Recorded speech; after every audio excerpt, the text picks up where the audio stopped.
Hi everybody and welcome to the video and live streaming show. My name's John Lacey and I'm joined as always by Sam Proof. Today we're talking all about live streaming goals and how you can sort of measure your success and interpret all those stats that we love so much and be a little bit more strategic sort of moving forward. And I just hit a button that did something I didn't intend it to do. So that's the joy it seemed of on going point. live. It worked. It was on topic. If you're watching live, throw that hashtag into the chat, hashtag Team Live, and if you're watching this later on, hashtag Team Replay would be awesome. But Sam, how are you going? How's your week been? Good. It's been kind of a blank. Like we're in full getting ready for the holidays like mode, and like all of this stuff's happening, and like I have no idea what I did yesterday. Like I have a weird amount of like freelance stuff coming through, which thankfully. But also, like, there's, like, a big waiting period of, like, I mean, it's coming as soon as things ship. And then when they get here, it's, like, a mad rush for 3 days. And then the kids have stuff, and the cats have stuff, and families coming to town, and that's just how it is. What's up with you?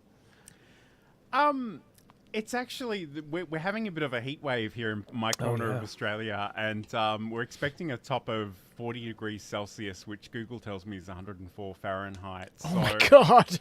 It's going to be rather intense, so I'm hoping to like do this show and then just retreat to the darkest, coolest part of the house with the aircon going. But otherwise, it's good. We are sort of reaching the end of the year, and to be really honest with you, I am really starting to feel it, and I think I need to have some downtime and just chill out a little bit. But I just want to check in with the chat, and hello to Saeed, who's joining us from Germany, where I know it's very sort of late in the night or early in the morning, depending on how you look at that. Although the joy of daylight savings, I know things are changing there all the time. But thank you so much for joining us. No white Christmas in Australia. It's funny because TechSmith, who make the Camtasia product, they released a holiday pack of assets for free, and I wrote to them, thanks for the asset pack, but you know I'm literally melting here in Australia as I watch all these beautiful snowy snowman scenes. So no, definitely not a white Christmas here in Australia. We're actually completely opposite right now because it's just getting to like see your breath cold in Los Angeles, which is not typical. It usually does not get that cold, but man, it's been a thing. It's a little all over the shop, but today we're talking all about goal setting, and I know, Sam, you have a lot of feelings about this one, and in some ways, I'm probably going to defer to you a little bit on this this week. And I just want to say hi to Insomnia Doodles, who's joining us Team Live. Just got back from Hawaii. Welcome back. That's very nice. I'm jealous. Yeah. Yes. So today we're talking all about goal settings. So let's talk about goal settings because I think in a lot of times.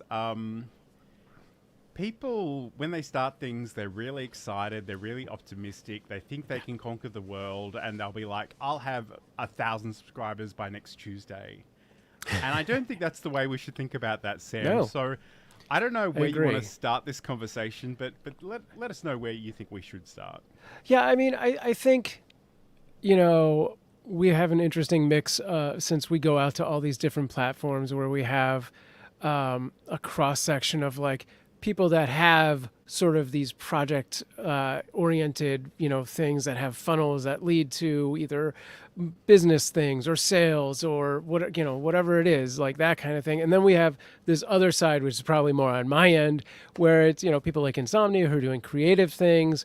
We have gamers and all of those things. And I think at least on that side, the latter side, there's a lot of like, if you ask what are your goals, they're like, well, I want to hit 10,000 views. I want to get, 100 subscribers, all of those kind of numbers. And I'm like, those don't do anything. Really, a minute, thing that's happening there. It's not really a goal. It's more of the result of the hard work, which sounds like the goal, but it's not. I came from a place many moons ago, doing like sketch comedy and entertainment videos on YouTube.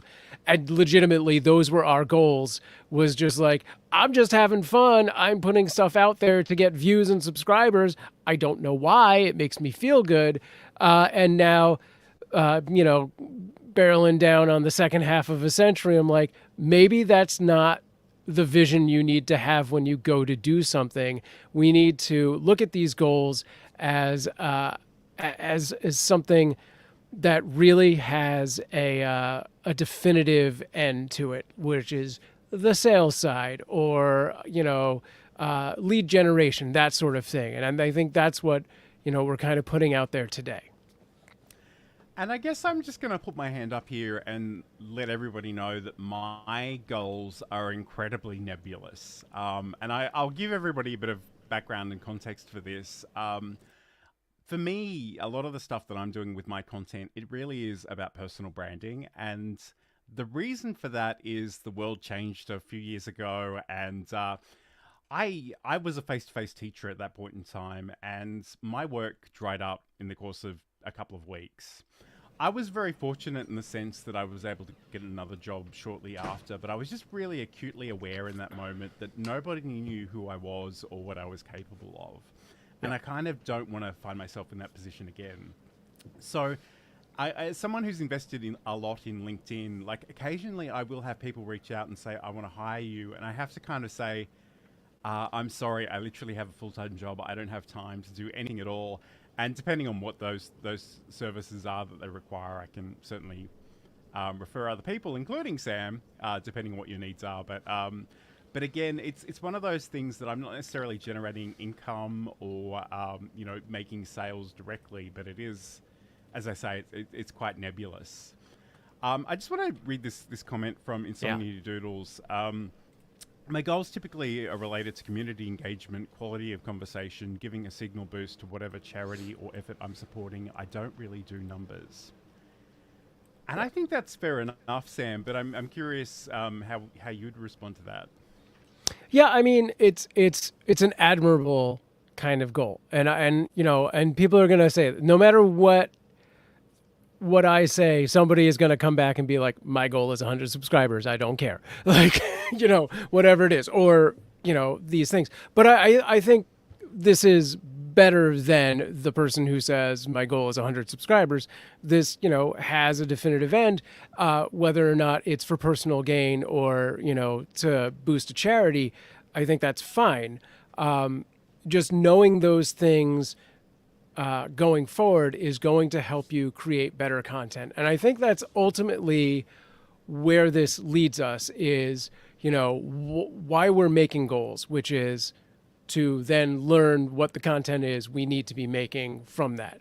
Because you just put out there, I want to get views and be funny and stuff. How does that help you create content, right?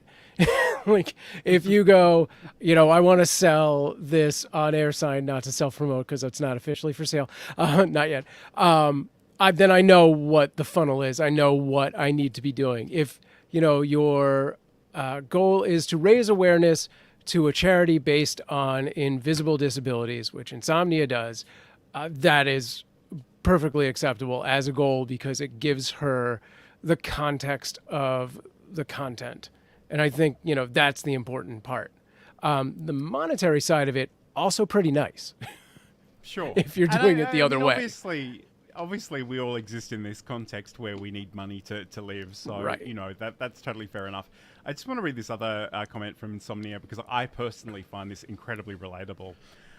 So she writes, I'm also not trying to get popular. I'm actually a bit of a hermit 90% of the time. Do not take on my position if you plan on making streaming a career of sorts. It's funny because I've spoken about this recently on the show, but as someone who is a bit introverted and it's not that I'm shy, it's just that I really don't want to talk about personal stuff unless we already have some sort of existing relationship. Right. And I'm so happy to go deep on any kind of thing that I'm interested in. But And I sort of mentioned this on an earlier show. Like, the worst thing you can ask me is how was my weekend? Because I don't think you care if you don't know me, and I'm just trying to get through it. That is the bane of my existence, and I apologize in advance to anyone from the Kitten Cam who comes in and asks a very sort of just generalized, like, "Hey, how you doing?" kind of thing. That is, I hate that. I'm not here to talk about me or how I'm doing, or like if I want to, I will. But like, if I'm like not actively on screen and I'm just hanging out in our own chat for the 24/7 Kitten Cam, and somebody asks me that, I'm like, I don't want to talk about that here. Like, not happening. Absolutely. And I just want to read this comment from Saeed, and I think it'll actually lead in nicely to our next topic. So, building a network that mutually supports each other, because you never know where it leads to, especially in regards to LinkedIn. But I guess the other major part of this is thinking about our audience. So whether you have an existing audience, whether you're trying to find that group of people, how important is it that we sort of know who those people are? Yeah, I mean, I think that's pretty much where this goes to, right? It's like you want to know who your audience is, and you want to be able to make content for that audience, because the flip side of that is making content for yourself, and what's the point of that? Like you can't hope for any sort of success by just being like, this seems like a fun thing to do, and just going whole hog on that. That's when people burn out and they run out of steam, and like they lose it. When you create that sort of community, and you figure out what it is that community is expecting from you, like what is their viewing habits, all of those sort of things. That's when you kind of come into that symbiotic relationship of like, I'm going to make stuff that I do want to make, but serves their purposes, which hopefully we do for everyone who's out there. And it's one of those things that a lot of people imagine that the one viral video is going to just make their life complete. And it doesn't really work that way. You really do need to know who you're talking to. You need to foster that relationship. You need to network and actually communicate with people. Yeah. And speaking... No, go on. No, it's okay. You go. So I was going to say, and speaking of like that one viral video, the problem is, when that one viral video hits, if you don't know all of this other stuff, then it's going to hit and it's going to go away. And I speak from experience, having, been featured on the front page of YouTube, and then I built something, and then without any clear vision of what that thing was, I don't have nearly, those views anymore on that YouTube channel. So like, there was no goal there. Learn from my my loss. Like, you need to know what your goals are and where you can then, funnel that viral video when it does hit. You can be like, great, this is going to go over here and we're going to see what happens, because it's not, it's not about that viral video. It's not about getting the 1 million views.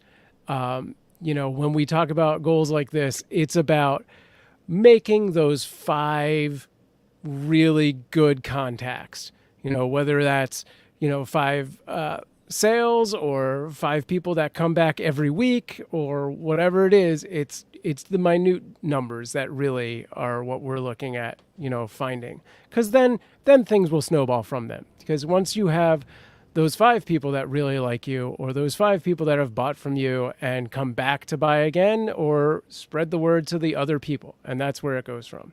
What is Saeed's thing? So Saeed is written, how many Mr. Beast does the world need? And I think that's the thing. And like I've ranted about this in previous episodes, so maybe we don't need to do it again. But the advice to just be Mr. Beast is really terrible unhelpful for the average creator. Right. Yeah. It's terrible advice because you don't have $1 million to put in production. And I mean, even more than that, I kind of want you to show up as yourself too, personality-wise. Yeah. I mean, it's not to say that there might not be production values or narrative arcs or or different things that you could learn from those videos. But again, I'm 41 years old. I have very little interest in gimmicky stunts on YouTube and people sort of telling each other jokes that aren't particularly funny to me. But anyway, that's a whole other saga. That's more my way. Somebody Doodle says you guys could probably do an entire episode on burnout. Yes, we could probably do an entire year on that, probably, but we might resist that particular urge. But anyway, we're just gonna come back in a second, and we're gonna talk about actually thinking in terms of goals for live streaming specifically. So stay with us. We are constantly training our cats every interaction that we have with them. Mm-hmm. So when Johan would get on my counter before, this is 10 years ago, before I was the cat expert that I am now, Johan would jump on the counter. What was the first thing I did? I'd say his name, Johan. He loves that. That's a reward for him. He said, you just said my name.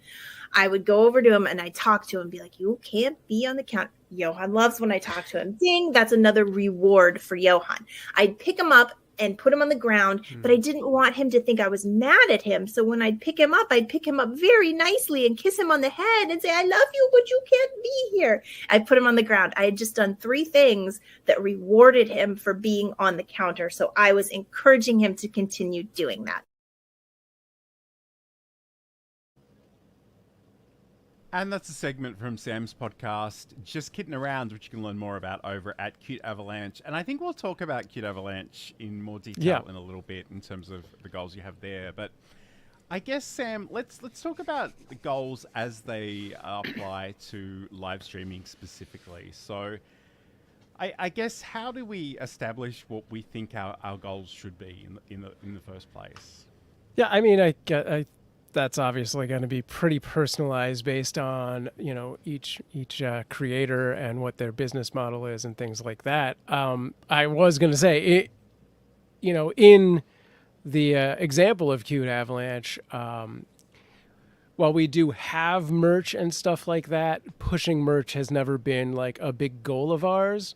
But as cat fosters, getting donations is a goal of ours, because we learned very early on that, boy, is it expensive to save the lives of cats from shelters or streets or anywhere. And we saw a significant difference from the year that everything was paid by us, because as far as Cute Avalanche goes, while we are volunteers through a rescue, that rescue only covers medical. They don't cover the day-to-day food and litter and toys and nutrients and supplements and all that stuff. That's all on us. So we noticed, pretty quickly that if it was left up to our bank accounts, we could save about 7 cats a year. And with the help of our community, it was about 21. And that was the first 2 years. That was a huge difference. And so, while I don't like to beg for money, that became an immediately obvious goal, is if we're going to continue to do the work that we do need to ask people for money. And so, we put that out there, and that's what you do with goals, is you don't hide them in secrecy and burn them away and let them flutter off into dreamland. You make them known, like, this is what we're doing, this is why we're doing it, and this is what we need, and that's the importance of having those goals, is, again, leading the content. So the beauty of then having something that is a goal of that nature is, with a live stream, aside from just leading the content itself, which is great because we do all these things. Like right now we're doing Catmas, which is a full month of Catmas, which is donation driven. And there's a big overlay, and as people drop 100 bits from Twitch or $1.99 super chat on YouTube, they'll take over these virtual ornaments that are on screen with their own avatar, which has been great.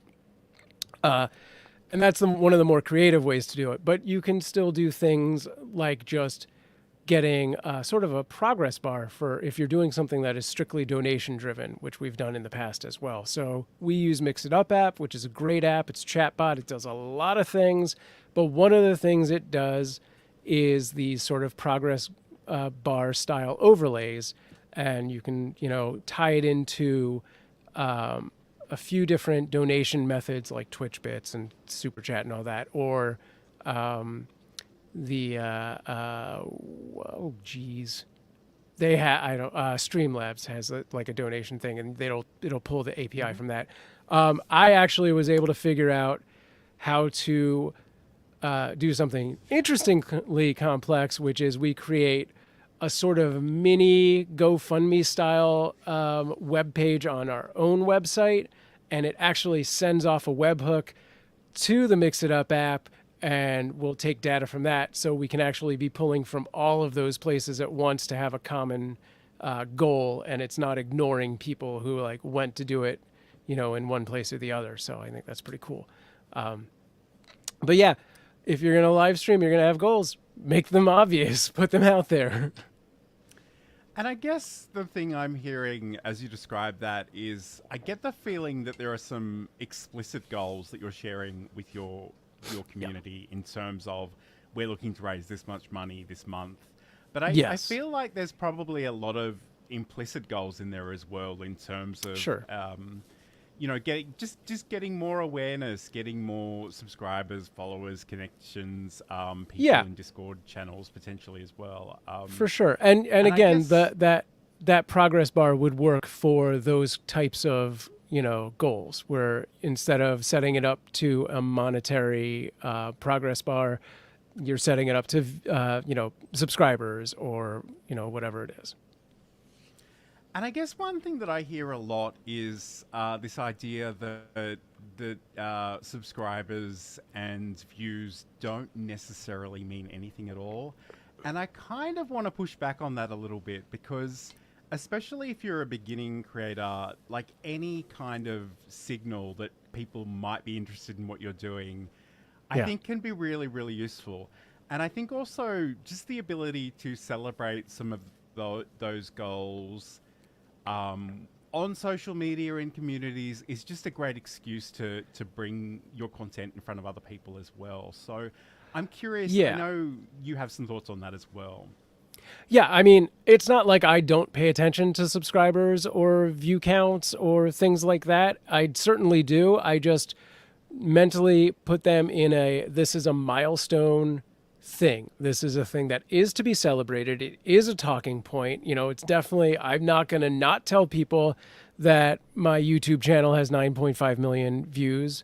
I mean, those views are 10 years old by now, but it's a thing that I was capable of doing, because I personally have a habit of, like, once I've done a thing, I forget that thing ever existed. Like, I came to a realization the other night that I was like, holy crap, I did X, Y, and Z. I totally forgot about this thing I did. I don't want to, I've already tooted enough horns, but like it is a thing where, if I don't actively make a note to myself, I will forget that thing has happened. So yes, celebrate your milestones. Yeah, I mean, definitely do that. I guess the other thing that, it sounds so obvious when I say it out loud, but I'm always surprised how universally true this is. The more I tell people about something, the more views it's going to get. And it doesn't necessarily mean that those are the perfect fit to join my audience and my community. But there's just something about just sharing links out on a fairly regular basis that does mind-boggling things to my views. If I upload a video and I walk away from it and I never mention it again, right? There's going to be some organic views, but I'm always surprised just how true it is. And I talk about this a lot, but sometimes content creators are self-conscious about sharing and resharing things that they've done before. And even me personally, there's content that I know is really, really good in previous live streams, and I went to share something the other day and I know the green screen was a little crummy on this video. I don't want people to see it. And that's fine, because I think what I'll do is sometime in the new year, we'll do another show on that same topic. And I think that's a perfectly valid way of going. But it is one of those things that I think it can, we talk about algorithms, and it can be really tempting to think you just upload it and let it go and it's going to do whatever it's going to do. And obviously there are opportunities to optimize content and share it out there. But, I think marketing is really, really important. And I know it's often not the thing we like to do, but I think it is the thing that we need to do. Yes. And I think this year has taught me that more and more. Like, I definitely was not this mindset 2 years ago, for sure. I think, what you were saying about views and like just putting things out there, and that is a very 2006, 2007 attitude of like, I'm just going to do it and it's going to go there. And because the microcosm that was the internet was so small at the time, you actually would get views and attract attention. And like, there was like a human curator on like YouTube and stuff like that. So like the chances that you would do something and it would actually stand out was significantly high. Whereas now it is just such a sea of chaos that, the same video I would put out now that if I had put out 12 years ago would get 1% of those views that it would have gotten in the past, I guarantee. The sort of slight exception to that being vertical videos, which live and die in like a 48-hour window, but they do attract more attention because they're not being searched for. It is just a swipe and watch experience. And if the zeitgeist is with you, you will see a quick spike for a day or two, and then it's gone. Like I've been fairly consistent with my like YouTube shorts where I'm like, if I put it out at X time, it's going to stay dormant for 3 or 4 hours.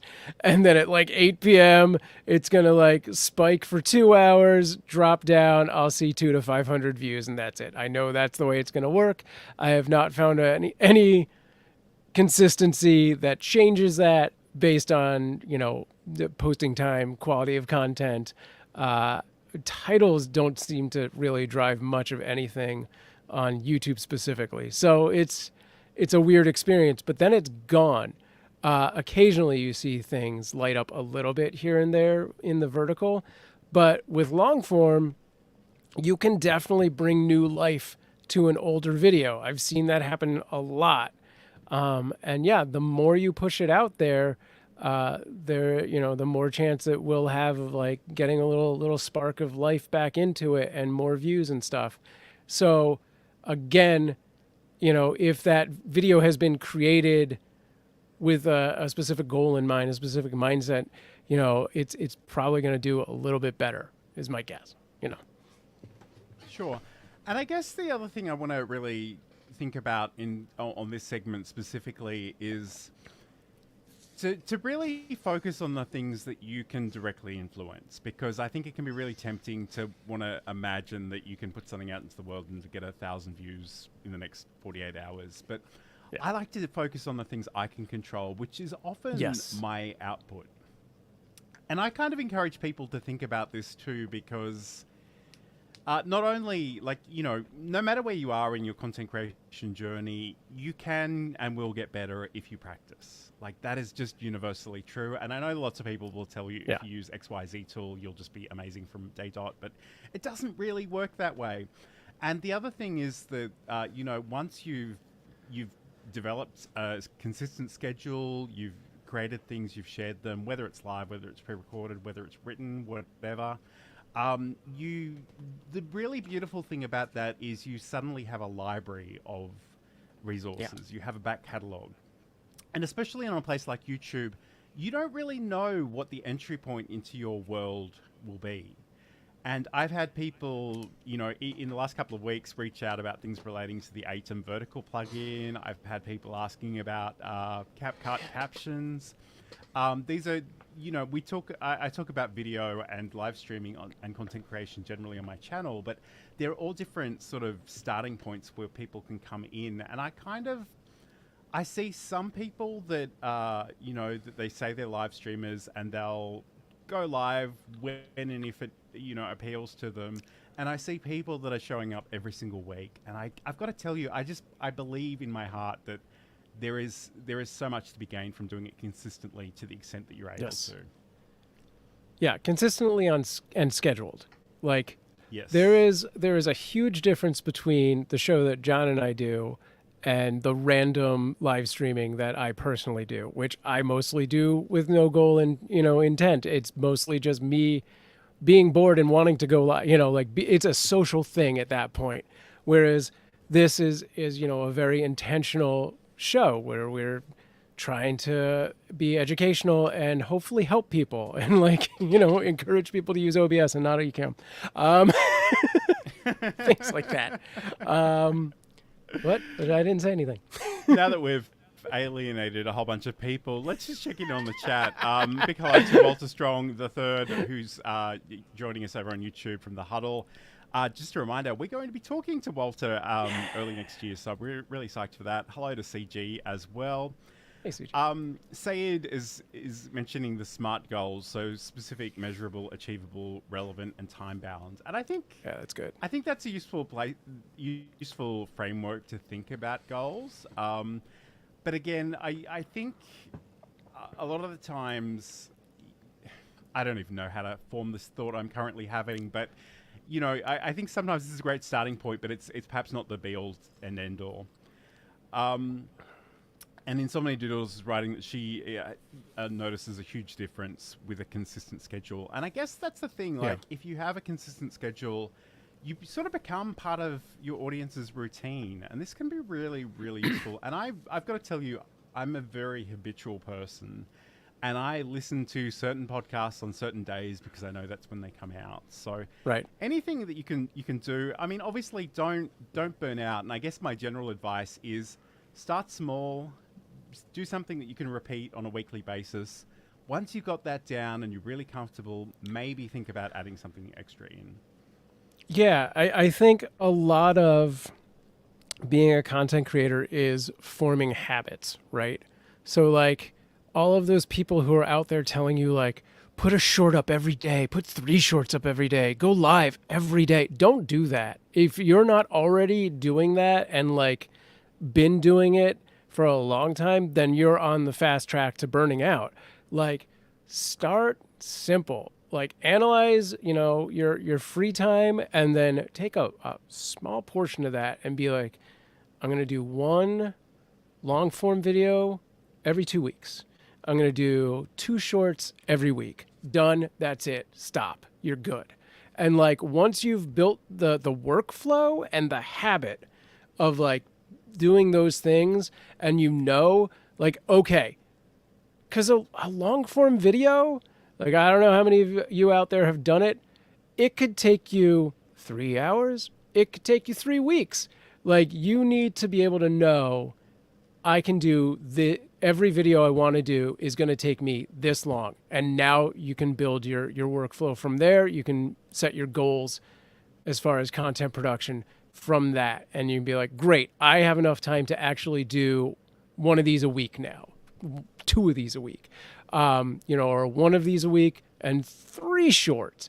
But don't try and do every single day. Especially, I know I'm probably talking to people who all have full-time jobs and are trying to do this on the hustle side, right?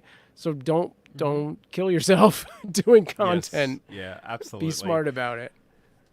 Just going to check in with the chat. So Steve's very own just notes that there's something to say about random streaming. You get a chance to find out who would like to join you live but can't because of time zones. I think that's totally fair. Yeah. And again, in some ways, there's a degree of experimentation with sort of everything that you do. And you'll try something and it may or may not work, and you can try something different. But I think often we try things once and then we give up or move on. And I think sometimes you just need to keep trying for a little bit longer. And it could, there are so many moving parts with all of this. It just depends on what you're doing. Yeah, I mean, I do think there is something to be said about doing the random thing or, putting out content on a new platform here and there just to see what it is. But have that, sort of cornerstone content that you're always doing on schedule. Every Friday, we're here, we're doing this. So then B, when you do decide to do random stuff, you can at least point back to that and be hey, this is when I do my normal show. This is just a one-off thing. But even then, having some sort of, strategy to those random streams, whether or not it's, having a specific schedule, but like being like, I'm going to do this for 3 months. I'm going to do 3 random streams on YouTube and Instagram for those 3 months, twice a week, and see how that works so that I have actual data that I can look back on. Walter's got a really great question, and I think we'll cover that when we start the next segment. So this is the video and live streaming show. We're talking all about live streaming goals and measuring your success. Stay with us. And then I looked at the first assessment, and the first assessment was record a 5-minute video, and it was a pretty simple introduction of yourself. There was nothing exciting. I didn't have to research. It was just a 5-minute warm-up, and I freaked out. That course is still sitting in the cupboard beside me. I see that stack of papers and I almost rock in the corner. It cost me a lot of money to sign up, and I threw the whole course away.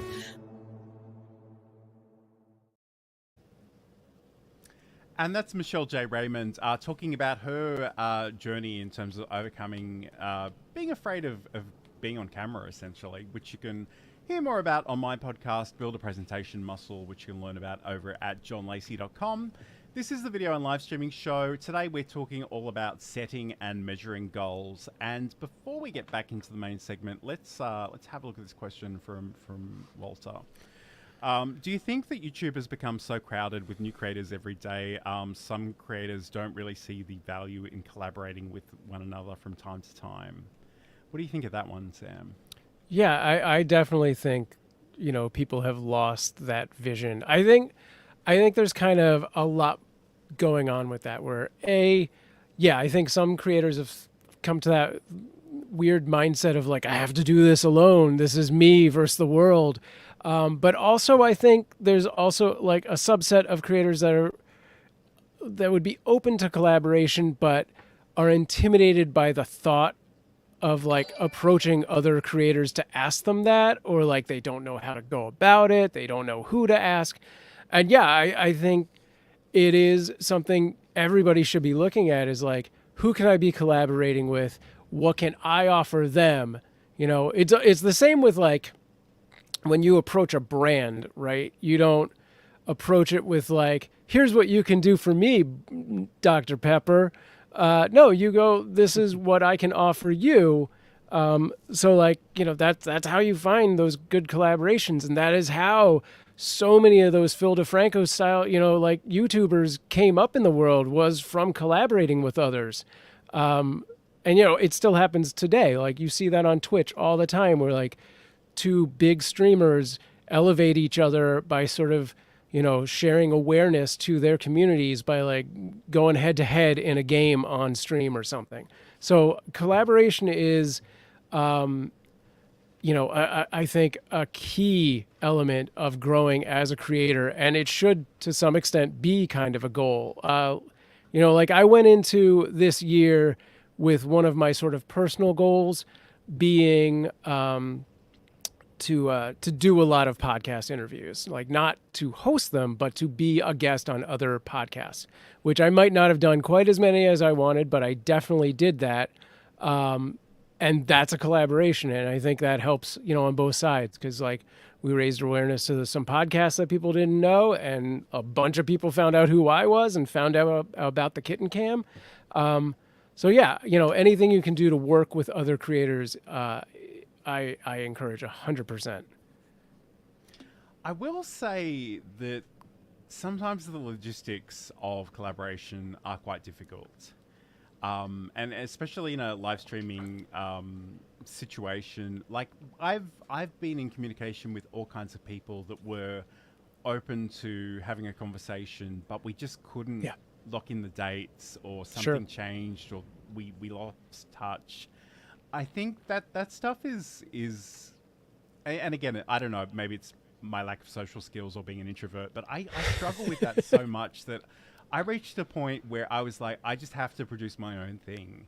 And it's not to say that I wouldn't like to do collaborations, because I think it would be really wonderful to do that. And I think there's a networking piece that I just need to get better at personally. But I guess the other thing too, because Sam and I are so old, we remember a much earlier version of YouTube where video replies, for example, were a pretty standard part of the functionality of how the platform worked. And I think some of those technical things have gone away or changed. I know you can reply to comments with shorts in some situations, but I think sometimes the technical things lead to cultural change as well. So that was a great question, though. And on the back of that question, Saeed is saying, did it become too easy to just go live? It only needs a smartphone.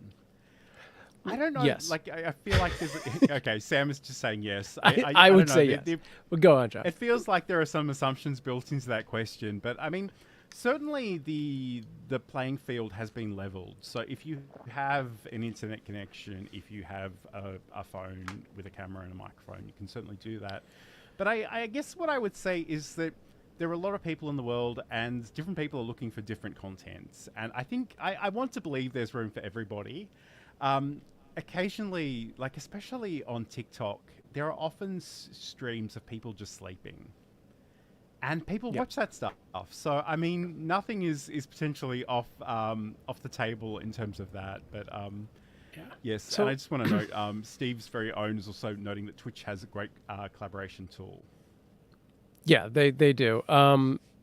I feel like they changed the name on me, but it was called Guest Star. It might be Stream Together now. I don't remember.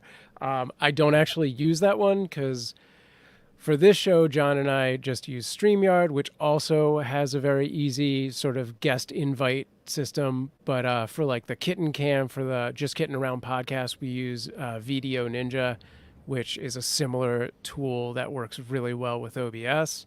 But yeah, if you're strictly two Twitch people doing, a gameplay share kind of head-to-head thing, then yeah, the built-in Twitch tool is amazing. Because then you also both share those views, which is super cool. You had said something and I wanted to go back to that, which was, in response to Saeed's, is it too easy to go live? It certainly is. And I think that is part of the impetus of why I thought this was a good topic to put out there as a show for today, because, especially in that gaming space, there are hundreds of millions of people streaming to one person who happens to also be themselves. And it is because how easy it is to go live. And if you go live without purpose, without a goal, then that is what is going to happen. You are going to be streaming to yourself because on a site like Twitch, you are one of 2 million people streaming Fortnite. You are all the way at the bottom of that, that page. Nobody will ever find you. So you need to have those goals so that you can also figure out your promotion and how you're going to get those views so that you can keep the cycle going.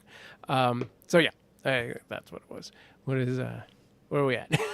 Okay, cool. So we're talking about measuring goals, and I guess you've already sort of articulated if we do have business goals, if we do want to sell a number of copies of something, or we have, services that we want to sell, I guess it's pretty easy to track and sort of establish whether, that's going to plan or whether potentially we need to do more marketing and promotion. But I guess I'm just going to be really honest with you. I open YouTube Studio. There are a lot of numbers in there. I don't understand most of them. I look at subscribers. I look at the view count for the last 28 days. And I look at the watch hours for the last 28 days. Yeah. And I know there's so much more data packed away there. But to be really honest with you, as somebody who hasn't been creating content on that particular YouTube channel for very long, I kind of need to protect my inner creator. Like, I think if I really looked at how long people, like the retention rates, I would probably just cry and give up. Which is probably not the way to do things. So, I think if we talk about measuring, our success and our goals and whatnot, and we're looking strictly at the live streaming aspect of it, it's kind of really is like a tricky mess, because especially with a site like YouTube, it's weird, right? Like, you're going to have a lot of sort of those people that casually find you and immediately drop off. So your retention rate is going to probably be crap, right? So when we go into live streaming, I think having content goals is really what we need to be looking at, and turning live streams into VOD format, VOD long format content or short content or podcast content. And then you can analyze those things better, because it's almost just an easier one-to-one kind of like, this worked because thumbnail title, that kind of thing. Or this worked because the quality of the content kept them, with the average retention. Whereas with live, you don't know what time they showed up on and all that stuff. So I think it's a lot harder to sort of measure that success in a way. And it's interesting because I was having a conversation with someone earlier today, about the differences between live streams and sort of recorded content. And while it's certainly true that you can take your live stream and you can cut it up into different ways and repurpose that as podcast or video on demand, in some ways, I think it's almost better just to quickly record another video and just hit those major points, because there are people that want to hang out, they want to chat, they want to contribute, they want to network with each other, and there are people that just want the answer, like, how do I do this thing? Yeah. And it's interesting because YouTube these days has so many different things in terms of video on demand, live streaming, the shorts, even the podcast playlists for YouTube Music. A part of me always likes to diversify, because again, I'm just looking for a lot of different entry points so people can step into my world. Yeah, and I think that is how you look at that, is like, what is the final product, right? Because, if we say the final product is trying to sell a book or something, then that's very obvious. If we don't have that sort of monetized final product, then it becomes trickier. When we go back to, I just want to make funny videos or whatever. So what is the final product there? And then, how do we utilize all of these tools? We do have live still. We do have podcasts. We have, shorts and all that. So does it become at that point, the final product is we're trying to push views to one specific VOD and we use all of these tools, and that's fine. If that is the goal, then that is the goal. It's just making a name for yourself technically is, I think, the goal at that point. But within that, you have to then have the mini goal of like all of these things funnel to one video point. So I want to see if I can take the shorts, channel views and funnel them to the VOD. And I want to see if I can make loyal followers when I do a live stream and have them come back time and time again. So I know the next time I push a new video, they're going to be the first ones to see it. And I guess it's worth keeping in mind that some of those segments of that audience, like some people are only into YouTube Shorts. They won't watch anything else. And I think it's important to keep that in mind, so you're not sort of beating yourself up knowing that many of them aren't following you over. So I have a weird side note on this, which is if you know Jenny Hoy, she is the queen of shorts. She could put a short out, it's guaranteed 1 million views. I was watching an interview with her in which she was talking to like a niece or a nephew or something, and they came to her with what they thought was new and amazing information, which was YouTube has horizontal videos. Mm-hmm. Like their entire existence and experience with YouTube was shorts only, and it broke something in me. What is genuinely wild is during the week, and again, I don't know how much of this will translate to anybody outside of Australia, but there is an Australian pop musician by the name of Ben Lee, and he was asking, how do you upload horizontal videos to TikTok? Because I didn't even know this was a thing, but it turns out that you can upload horizontal videos to TikTok from desktop, and it'll sort of crop a thumbnail, it'll show it in the feed, but there's also a view full screen option. And I didn't know this was a thing, but I just tried it on desktop and reported back and said this is how that works. So, I mean, it's funny. A lot of people get quite neurotic about, what is the future? What is the new shiny thing? But they all converge on top of each other given enough time. So yeah. Okay, I just want to talk about Saeed's question here. And again, it's something, Sam, you might have to address because I don't have this functionality. But do your short trailers during lives like this one actually work? Can you measure it somehow? And I must admit, my mind went somewhere slightly different to what I think Saeed is asking. So first of all, there is a functionality where you can upload a live, I don't know if they call it a trailer or a preview. And essentially, if you go to that video on YouTube before you go live, it just plays something in its place as a placeholder. Though I guess what Saeed is probably asking is that the short promos that we have between our segments, right? Are they potentially? And I've got to be really honest with you. I don't know, and we haven't really set up tracking links to even sort of cover that. But how would you respond to that question? If that's what we're talking about like the Just Kidding Around promo and the Michelle promo. There's no actionable like thing happening there aside from just awareness. So the only sort of guidance we can have is on the replay of, the live stream is we can look in YouTube, which we're going out to 8 different platforms. So we're only seeing the YouTube analytics at this point, and we can see if there's a dip, between segments and stuff like that, which we probably aren't paying attention to that so much. So right now we're not really measuring that. You could, it's not great. I guess the best thing would be for us to create some sort of thing where whenever those promos happen, we're putting like links in the chat or a QR code on screen, and then we can measure that, which we're not doing.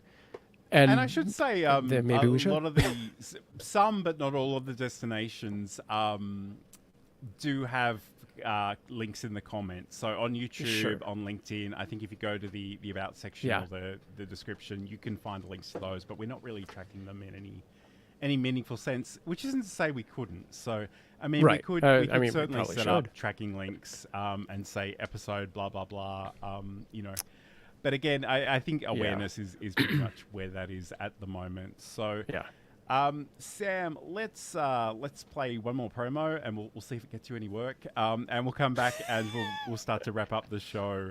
And I believe it's this one here. If you've been watching us for a while or this is your first time and you're thinking, Sam, John, this is great stuff, but I'm wearing a lot of hats already and I don't need to add this to my list of things that I'm doing, but I really want to live stream, I've got you covered. I've been a freelance technical director and stream operator for 20 years, and I can help you either with one-on-one counseling, setups of shows, or even run your whole show for you. Get in touch with me, samproof@gmail.com, or find out more at samproof.tv. And of course, you can reach out to Sam if you do need those live production skills for your project. Sam, I noticed in the previous segment we were going to talk a little bit about tracking results and spreadsheets, and I know you're the king of spreadsheets, so is there anything that you'd like to share with us on that specifically? Oh, God. I should just tell everybody the way Sam plans his shorts and TikTok videos and reels, he has this giant spreadsheet where it's just columns and columns of stuff and, around different topics.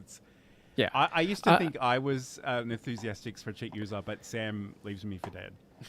Yeah, I mean, I think, as far as like tracking results, I use it a little less for that. For me, the like spreadsheets and the Trello are more on the lines of the content creation, and it's just, you know, it's that old comedian's thing of having like that little book where you're writing, you know, jokes in that you're going to finish later. Whereas for me, it's like, here is 10,000 ideas for videos. So that I'm never caught short on like, what's a video I can make. At this point, it's like, how many of these can I make before I'm gone? Like, you know, so it's a little bit more of that. What I do use for sort of tracking goals and measuring those sort of things is a like a Google slide presentation where I have different sort of sections. So I do have one that tracks my top 10 platforms for the kitten cam, because we go out to way more than, you know, 10 platforms and whatever. So I want to see where I'm getting the most new viewers. So I have like that concept in mind of like, if I want to keep going the multicasting route, this is what that looks like. I'm tracking what sort of, you know, gifts we've received and donations we've received, so I can make sure that I'm putting out the content to thank those people and things like that. And, you know, that it's all basically a comprehensive weekly report that goes just to me. But part of that is knowing that one day we will become like a nonprofit. We will need this essentially for, you know, our nonprofit obligation, you know, more or less. It may take a different form at that point, but it's, again, building that habit more so than it is even getting great results on those things. But it does, you know, it does give me insight of like what I want to be working on next. So like we've done a lot of platform-based goals right now, where it's like we're trying really hard to like hit certain numbers, even though at the beginning of the show I said that's not a goal. That is legitimately a goal for us, because it's going to unlock features that we want to get, like the ability to live stream to TikTok is you know, dependent on us hitting certain follower goals. So yeah, I have that. And that's actually another thing when people tell me that subscribers don't matter. Like I'm so far away from this right now, but I'm just conscious of the fact that there are certain YouTube features that will be unlocked to me once I reach 1,000 subscribers. Yeah. So I guess that's the other thing too. But, you know, if you do have specific business goals, if you know where you're headed, that's great. I guess, you know, I've already alluded to the fact that much of what I do is incredibly nebulous. And I feel like if you're just beginning, if you're finding your feet, don't obsess over the numbers themselves, but look at the broader trends. Yeah, and I think that... No, I was going to say, I think that is the main point that I was trying to drive home, is that if you focus solely on numbers, you are going to constantly feel like you have lost, right? Mm-hmm. Like if you're like, I want 10,000 YouTube subscribers because that's, you know, or it's what 4,000 watch time hours, which actually 4,000 watch time hours is a better goal than 10,000 YouTube subscribers. Just because it proves you're doing something right. And I know it's a little bit more abstract, but I think it's important to practice gratitude wherever you are, because I've been on calls with people that have complained they're only getting 3,000 monthly downloads on their podcast at a time when I think I was getting 25 total. Right. And you can always build some more things, but if you don't sort of acknowledge the success that you've had and the growth that you've made, you're always going to be unhappy. And I guess the other thing, and I'm just going to put my hand up again, because in the last week, I was tantalizingly close to a round number in my watch hours on YouTube. And I just asked my friend to watch a couple of episodes of our show. And the thing that I think was lost on me in that moment is there is a bit of lag between things happening on YouTube and them being reported in the back end. So after she did that, I thought like none of my numbers were changing at all for a couple of days. And I'm like, oh my God, no one cares unless I'm constantly feeding this thing. But then a couple of days later, the numbers did actually update and I could go into the stats and, you know, there was a 50, 60 views per day, even when I wasn't sort of actively pushing it. So again, it's so easy to get stuck in your head and get neurotic about these things. And I just want to encourage everybody to just take a moment, appreciate where they are, and, you know, feel good about the things that you've done so far. Okay, awesome. So as we begin to wrap up today, Sam, where can people learn more about you and what's your content and all those good things? Yeah, head over to samproof.tv. You'll find all of my social links at the top left there. And I'm here every Friday with John, but you can find me randomly streaming on Twitch or YouTube throughout the week. And if you didn't have enough cats in your life this week, head over to cuteavalanche.com, where we are streaming 24/7 on all of the best platforms. Just the best ones, not the terrible ones. And if you want to catch up with anything I'm up to, you can head over to johnlacey.com. There are social links at the bottom of those pages. A whole bunch of articles on OBS Studio and other various things, including the podcast, Build a Presentation Muscle. So thank you, everybody who's joined us live, and thank you to anybody who's watching this in the future. We've really appreciated your company today. Next week on the show, we're actually talking about show prep. So I guess getting back to Saeed's question, yes, you can just hit the button and go live, but I think if you want to bring value to your audience, it's worth planning a little bit. So we're going to unpack how we do that and some things that you might like to consider as well. Maybe I'll show. So have a great week and a great weekend, and we'll talk to you again soon. Bye, all.